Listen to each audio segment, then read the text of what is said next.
आजचं morning routine होतं थोडंसं वेगळं पण पद्धतशीर. तर नमस्कार मंडळी, स्वागत आहे तुम्हा सगळ्यांचं माझ्या मिनी ब्लॉगमध्ये. सकाळी उठून सगळं झाडून वगैरे घेतलं, सडा पाणी मारलं आणि मग बाहेर रांगोळी काढायला घेतली. तर छानशी छोटीशी रांगोळी काढून घेतली आणि नंतर गेले मी दूध आणायला. दूध आणलं आणि पाणी तापवायला बसले. म्हणलं आंघोळ करून घ्यावे पटकन. तर पाणी तापवलं आणि आमच्याकडे चुलीवरच पाणी तापवतात. सो पाणी तापवून घेतलं आणि म्हणलं चला पटकन तयार होऊन घेऊयात, कारण भरपूर बाकीचे काम बाकी आहेत, ते करायला रिकामं होईल.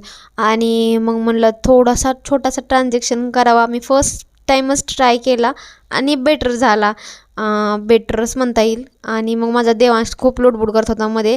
आणि आंघोळ केल्यानंतर माझ्या लक्षात आलं की मी ब्रश केला नाही. नंतर ब्रश करायला गेले आणि पटकन आवरून घेतलं आणि मग म्हणलं चला देवपूजा करून घेऊयात. छान अशी देवपूजा करून घेतली आणि माझी एनर्जी ड्रिंक घेतली. तर आजची मॉर्निंग अशी गेली.